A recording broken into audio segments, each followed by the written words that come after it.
soir aux Nouvelles nationales d'APTN. Les commémorations du 30e anniversaire de la crise d'Oka. C'est une question d'argent, pur et simple. Le Conseil des Abénaquis d'Odanak dénonce les regroupements autoproclamés d'Autochtones non inscrits. What is the cost of doing nothing? Et un protocole d'entente est signé entre le Canada et l'APN pour les services à l'enfance des Premières Nations.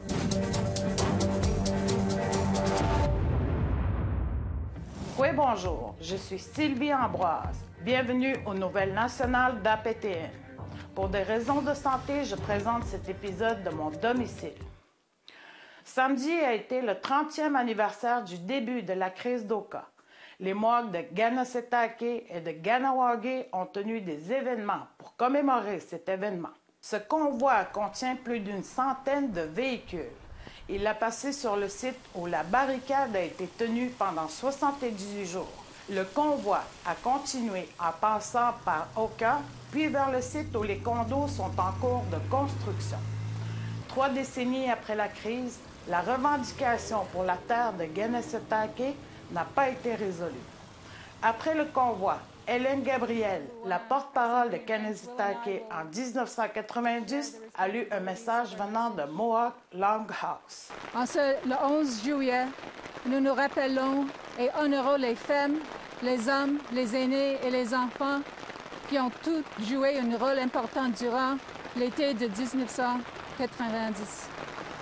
L'été de 1990 sert à rappeler que les Kahnawake étaient prêts à défendre leur terre et à protéger leur peuple par tous les moyens nécessaires. Le Conseil des Abénaquis d'Odanak a récemment publié une mise en garde contre les regroupements autochtones autoproclamés qui agissent sur leur territoire.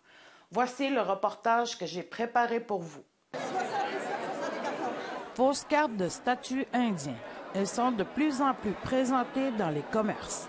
C'est une question d'argent, pur et simple. Il y a des dizaines de regroupements qui s'autoproclament autochtones au Québec. Selon Jacques Théouatsou, conseiller au Conseil des Abénaquis d'Odanak, ces groupes sont en augmentation. Ce sont des gens agressifs envers les membres des Premières Nations parce qu'eux aussi veulent leur part du gâteau qui est l'avantage fiscal qui revient, la carte de certificat de statut.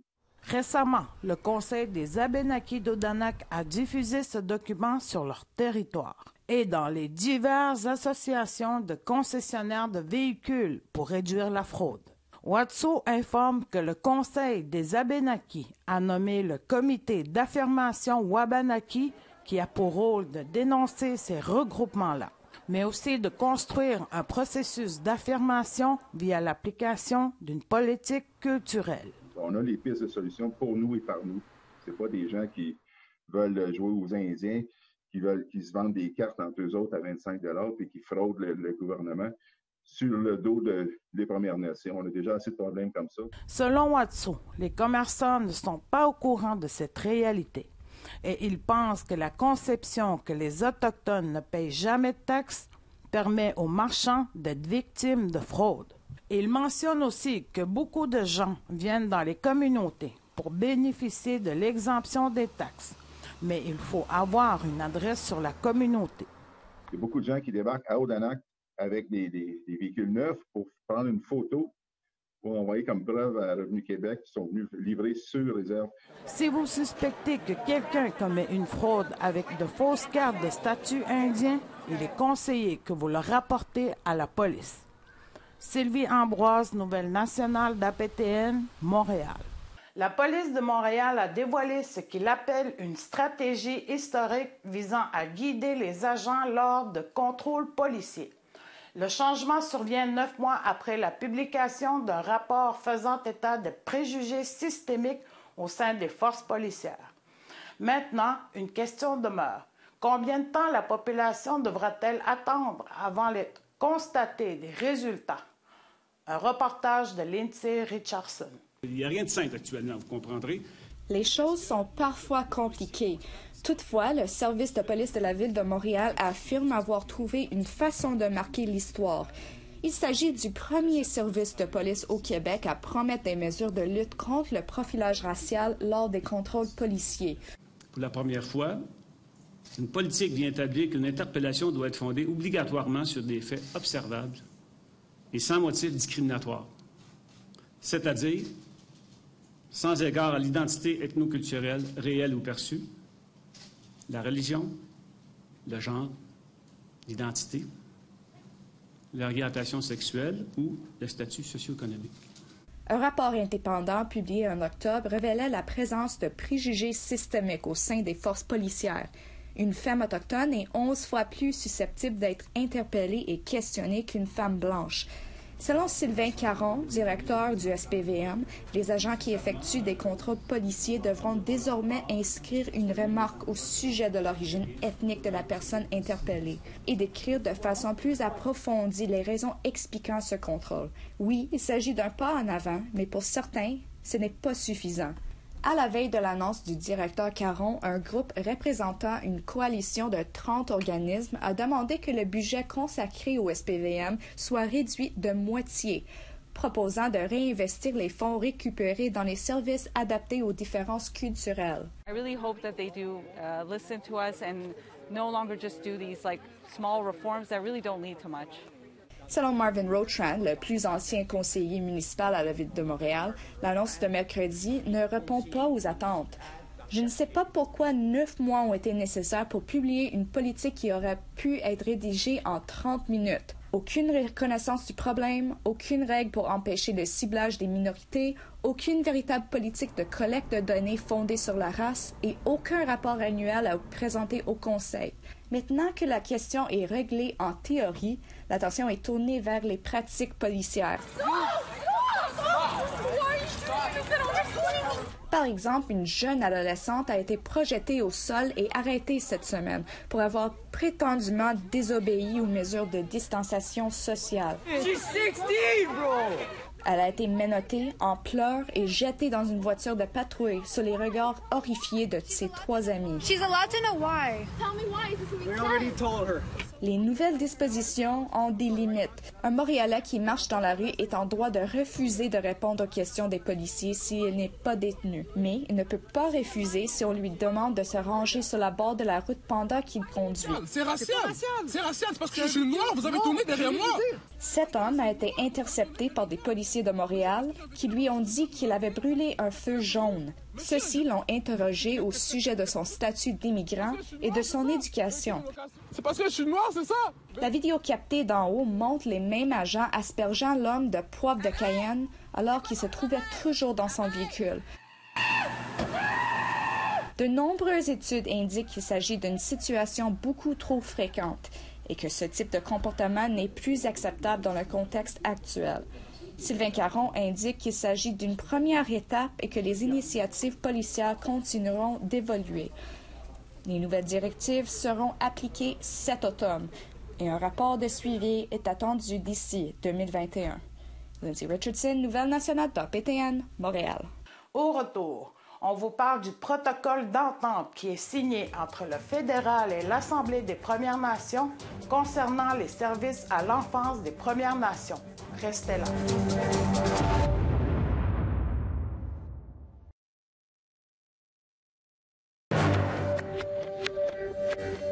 Bienvenue aux Nouvelles nationales d'APTN. La réforme des services à l'enfance est entrée en vigueur le 1er janvier. L'objectif était de commencer à appliquer les mesures de protection des jeunes au peuple autochtone. Mais comme toujours, les critiques font état d'un manque d'argent. Récemment, les services aux Autochtones et l'Assemblée des Premières Nations ont convenu de commencer à discuter de financement. Un reportage de Todd Lamirande. What is the cost of doing nothing? Le ministre des Services aux Autochtones, Mark Miller, a fait ce commentaire après avoir signé un protocole d'entente avec le chef national Perry Bellegarde, admettant du même coup qu'Ottawa avait fait un travail lamentable dans ce dossier, ce qui s'est traduit par environ 40 000 enfants autochtones pris en charge par les organismes de protection de la jeunesse. We ask people to think about what the cost is of inaction, and we've seen it, and you can price it increasingly, and it is much larger than frankly, the cost of investing into what is the most, one of the most precious, if not the most precious asset. La signature donnera lieu à un tableau financier conjoint. Celui-ci servira à déterminer les besoins budgétaires afin de mettre en œuvre le projet de la loi C-4012, la loi sur la réforme des services à l'enfance. Perry Bellegarde entretient l'espoir que le déficit du gouvernement fédéral qui se profile à l'horizon en raison de l'épidémie de COVID-19 ne nuise pas au financement, surtout en ce qui concerne les nouvelles dépenses dans les services de santé et le logement. So we have to continue with those investments, and that's what I call them, investments. And even in spite of COVID-19, these are things of getting basic fundamental human rights and getting First Nations people to the starting line as the rest of Canadian society. On a rappelé au ministre Miller que ce ne sont pas toutes les provinces qui appuient le projet de loi. Le gouvernement du Québec a déposé une contestation constitutionnelle de la loi. This will require some sitting down, some difficult conversations with Indigenous partners at the table and not simply among federal and provincial officials. On a demandé à Perry Bellegarde si le rejet du Québec représentait du racisme systémique. Ce dernier a expliqué qu'il ne souscrivait pas à cette théorie et que la province essayait simplement de protéger ses compétences contre celles des Autochtones. In C-92, First Nations law is paramount. It's clear. And that's the first time that other governments have recognized that First Nations law is paramount, above federal law, provincial law, when it's developed. But now it's implementation time. Le ministre Miller n'a pas précisé à quel moment aura lieu le transfert des pleins contrôles. Now that will vary from community to community. It's not something that will happen overnight or at a set time point. This will take many years. Le ministre Miller affirme qu'une demande de financement a été faite pour le prochain exercice financier. Un reportage de Todd Lamarand, Les Nouvelles nationales d'OPTN, Ottawa. C'est une grande victoire pour les opposants du pipeline Dakota Access. Un juge américain a statué qu'une étude sur les répercussions environnementales du pipeline n'avait pas été réalisée en bonne et due forme et a ordonné que les pipelines cessent ses activités de transport de pétrole. La lutte contre le pipeline dure depuis plus de 4 ans. En 2016, un important rassemblement en appui à la nation Sioux de Standing Rock a attiré l'attention du monde entier. Le tribunal a conclu que le corps des ingénieurs de l'armée américaine n'est pas parvenu à produire un énoncé des incidences environnementales. La production d'un tel énoncé devrait prendre au moins 13 mois. Le tribunal a ordonné l'arrêt des activités de transport de pétrole dans les 30 prochains jours. Il y a 4 ans, l'administration Obama avait refusé l'émission de permis pour le pipeline et avait ordonné à l'armée de réaliser une évaluation environnementale approfondie. Mais au deuxième jour de son mandat, le président Trump a annulé la décision. Qu'il soit question de les retirer, de les modifier, de les faire tomber ou de les vandaliser, le débat sur les monuments coloniaux se poursuit dans tout le pays. Alors que les provinces et les villes prennent le temps d'évaluer les options qui s'offrent à elles, la liste des reliques qui font l'objet de débats ne cesse de s'allonger. Un reportage de Lindsay Richardson. Voici la statue de John A. Macdonald à Kitchener, en Ontario. Elle a été vandalisée 2 fois en 2 jours. En général, les conflits au sujet des reliques coloniales se déroulent en ligne, mais pas celui-ci. The point of the red paint is a statement, a very strong statement at that. Les agents de la ville ont convenu de laisser la peinture rouge sur la statue, mais un autre groupe a décidé de l'enlever, au grand soulagement de 7 femmes, une lointaine parente de MacDonald. I don't really like that it is left there because that's just symbolizing more. It's violent to me. Le débat concerne l'ensemble du Canada. Chaque province et chaque ville adopte sa propre approche. Halifax, par exemple, conservera sa statue de John A. Macdonald malgré une opposition féroce. Montréal dépense des milliers de dollars chaque fois qu'une statue de John A. Macdonald doit être nettoyée. Ces approches font maintenant l'objet de pétitions qui s'opposent. John A. Macdonald was responsible for genocide. He did it out in the plains through famine. He also did it through the residential schools. Il y a ceux qui connaissent l'histoire sordide de la statue et qui demandent à la ville qu'est-ce qui se passe. really unacceptable in the age of truth and reconciliation to still have Victorian morals about these things. You know, it's time to move ahead in the 21st century. Donovan King, un guide touristique anticolonialiste autoproclamé, monte des plaques glorifiant le meurtre d'Indiens et un statut de Jacques Cartier se trouvant au-dessus de têtes amérindiens désincarnés. Une pétition lancée récemment par un étudiant autochtone demande à l'Université McGill de retirer une statue de son fondateur, James McGill, car celui-ci était un propriétaire d'esclaves, et de la remplacer par un arbre. Il y a une grande lutte à faire, beaucoup de travail pour corriger la situation ici à Tiohtià:ke, Montréal. L'avancement du changement des noms a stagné en raison de la COVID-19, et ce, même si la liste des noms en question s'allonge. There's still a lot to be found. Eric Pouliot-Tisdale, un généalogiste Mohawk Innu, a examiné les noms de lieux de Montréal pour un reportage dans le journal The Eastern Door. Selon lui, il y en a beaucoup qui sont implicitement racistes. Jean Talon, le premier intendant de la Nouvelle-France, a tenté d'assimiler les Premières Nations. Lionel Groulx a qualifié les Mohawks de race inférieure. Honoré Beaugrand, un politicien, a organisé un banquet après l'exécution de Louis Riel. Berry de Montigny était propriétaire d'esclaves autochtones. Pouliot-Tisdale affirme qu'il est plus facile de trouver des renseignements que d'imposer un changement. Les gens souvent disent on ne devrait pas les effacer parce que ça fait partie de l'histoire. Mais si on enlève une statue, on n'efface rien. On n'efface rien du tout. On pourrait même mettre, où il y a une nouvelle statue qui serait mise, mettre une plaque commémorative en bas. L'avenir n'est pas clair. Les options sont nombreuses. Ceux qui ont de fortes convictions sont d'accord.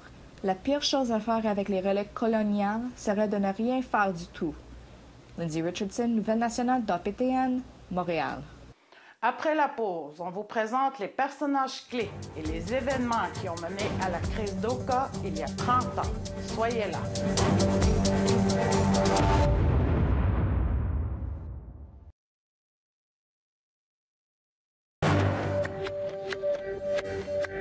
Bienvenue aux Nouvelles nationales d'APTN.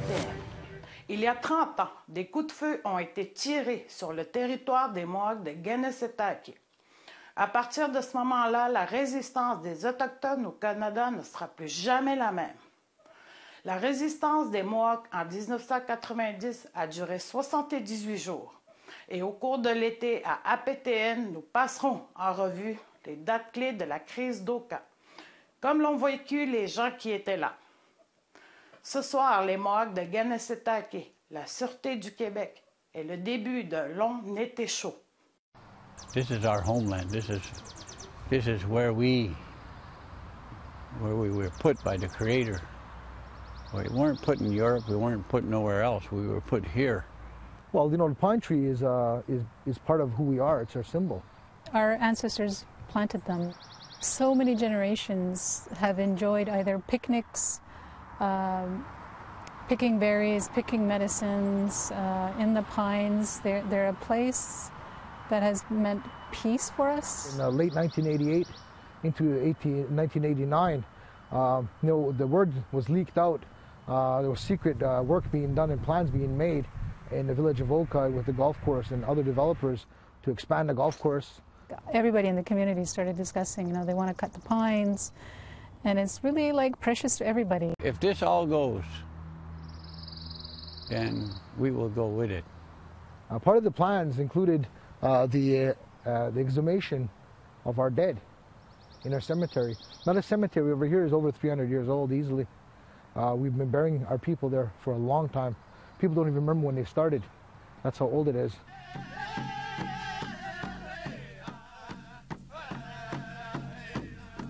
We never blocked a major artery for the public. We blocked something that is rightfully ours to block, to prevent appropriation and exploitation of our land. I was 18 years old. I just turned 18 in May of that year. The tension and the excitement and the adrenaline were just pumping. We took times out of our lives to be here to make sure nobody cut the pines. And the issue is about land. It's about dispossession. It's about racism. I mean, these doctrines of which Canada and Quebec claim their sovereignty on. We just finished boiling the water, got the coffee ready. put the coffee cup to my lips and I heard the radio crackle. They're here. We were burning tobacco. John was burning tobacco like we did every morning. As we were burning tobacco, he shot a like a smoke grenade at us, and it kind of like bounced and hit me in the leg. And so then we looked out and we see them. They're all lined up there at the road, yelling at us, aiming their guns at us, asking us to talk to our leader. We tried to talk to them, tell them, well, look, you know, it's a peaceful one. You know, we don't. If you want to take the barricade down, take it down. You know, we figure we'll put it back up later. After 3 hours of negotiations, they opened fire on us. Well, the bullet went in here. It went like from the road, came in here. Then it resurfaced here. It came out here. They called them tumbler bullets. The bullets spin, so when it hits you, it goes through your body. You can just hear the bullets going through the trees. Like that kind of a noise. Today, I can still make the sound of the bullets going by my head, just going zip, zip. One of my cousins, he recalls sticking his head up to look at what the positions of the cops, and literally having a shot hit the tree beside his head, and all the bark exploding into his face. But we always believe that the Creator watches over us. He takes care of us. He protects us. In 90, he did. Finally, after the gunfight, you know, they went running down the hill. They left the keys in the cars of their vehicles. What happened at that point, I mean, we decided we have to block this road for our own defense. I jumped in the loader that they abandoned and crushed all the cop cars that they abandoned, and that's what we made our barricades out of. I always said it's like the buffalo. When they tried to drive them over the cliff, some jumped, but some didn't. They turned around and came back. Phone calls were made to Kahnawake to have them in solidarity, to do something in solidarity with the people here defending the pines. The Warrior Society mobilized at that time just to be ready, and then once the gunfire happened, it was just, we had to react. It was only after the shootout that they were given the word to block that bridge. So we went and we took the bridge and stopped the traffic, and that was to put pressure, to have the outside people put pressure on their government to pull the SQ out of there. I felt a little safer. That now, okay, now we have a bigger token in the game. This is a really a selfless thing to do, putting yourself in harm's way for your sister community in Kanesatake, and so I thought this is just amazing. I was so grateful. I still am. Somebody had came to me and said, I think they shot one of their cops, and I says, no, can't be. He said, yeah. I said, that's when I sat there for a while trying to think, you know. I felt proud. I felt proud that we took a stand. Trepidation and sadness for what happened to that police officer was unnecessary. But it happened, and we can't get away from it. It happened. We have been fighting over this particular piece of land for almost 300 years. So it's generation after generation who have resisted. And so it's practically in our DNA, you know, to react this way and to say, you know, we're not taking it anymore. So that's why we had a nice long hot summer. This is our symbol of resistance. C'est ce qui conclut le bulletin de nouvelles nationales d'APTN. Je suis Sylvie Ambroise. Merci beaucoup d'avoir été des nôtres. Prenez soin de vous et à la semaine prochaine. Yamé.